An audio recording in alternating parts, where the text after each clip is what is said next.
So we all agree that Anne's response to conflict shows that she's very optimistic, right? Yeah. Yeah.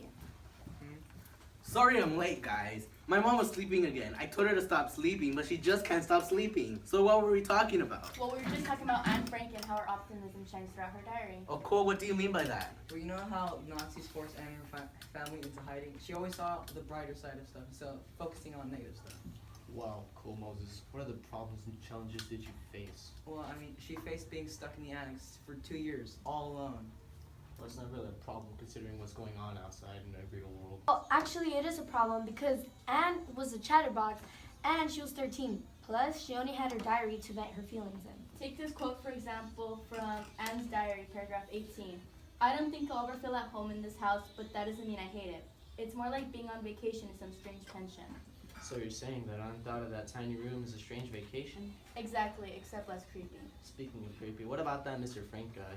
Actually, Mr. Frank was very nice and he was optimistic as Anne. Take this quote from the diary too. I'm still alive and that's the main thing Father says. It shows that Anne's father is optimistic because that's the main thing that matters to him. Wait, isn't there a variation to the diary? Yeah, it's the play. What's the difference? Well, there's actually a really big difference between the two stories, you know? Like, the diary is more about Anne's life in hiding in the secret annex and how she sees the world in that cornered up room. And it's just very, very sad.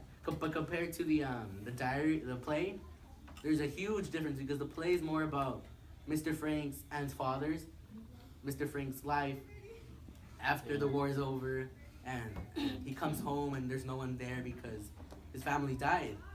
Oh, how tragic. Well, if you think that's tragic. You've obviously never heard or read or watched The Boy in Striped Pajamas. Well, obviously, actually, I haven't either. What is it about? It's about a German Nazi official's son who befriends a Jewish boy inside a concentration camp. It's pretty sad. Well, how's that tragic? You didn't let me finish! Oh my gosh! As I was saying, he then sneaks onto the camp to help the Jewish boy, Shmuel, find his papa. And, well, some guys herd him in, like, if you see the movie, probably haven't. They herd him into a gas chamber, and they're gassed. They're all dead. Just killed. Oh no. Well, this can also show you what their response to conflict says about them. Yeah, like take Bruno for example. He didn't really know what was on Shmuel's side of the fence, but he had a pretty good idea about it, you know? Like, he saw what kind of clothes they wore, he saw how thin they were because they weren't getting fed, and then he saw that their footwear wasn't even up to date. And Bruno didn't really risk his life because he didn't really fully understand what was on that side of the fence, but he put his own regard into helping Shmuel find his dad, and that's very noble of Bruno. So you could say that Bruno's response to conflict says that he is willing to put his own safety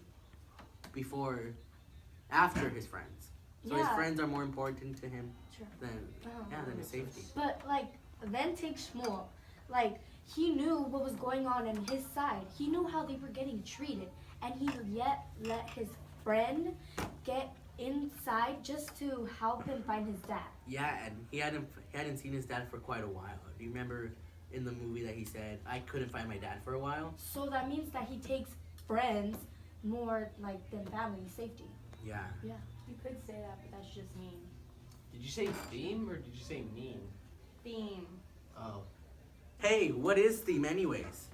Theme is the subject of the story. In other words, it's just a lesson that the author wants you to interpret your own words in a book or even in a movie. So how do you find theme? The theme is found by looking into the book and like, cause the author doesn't give it straight out, you know, cause you're supposed to find it. He's not gonna tell you straightforward. You're gonna go into the book and look through the context clues. Okay, I get it. Or what about inferencing? I've heard of that one. What's I that don't one think about? you're using that right. Oh, okay. What is imprinting anyways? It's Sorry for other questions. I'm just really dumb. it's pretty much just an educated guess that readers use to get more information about the story. Oh, that's actually pretty simple. Yeah. Makes sense. Yeah, Thanks for it asking the is. question. Yeah. Yeah. Is there anything else about it then? No. No, that's all No, there is. not really. That's No. it. 1, 2, 3. Yeah. Turn to the camera. Ready? Thanks for watching, kids. Stay after eggs.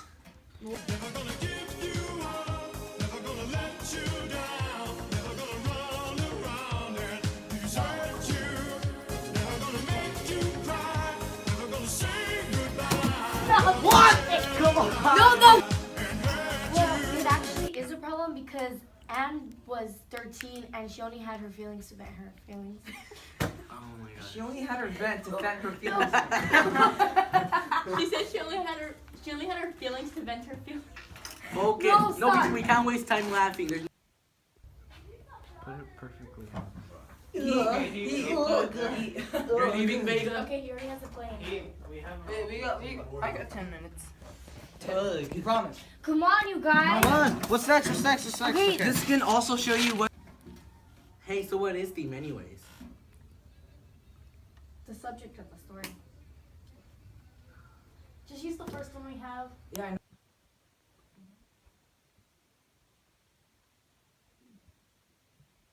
Guys, what if some old guy just steals our stuff? Oh.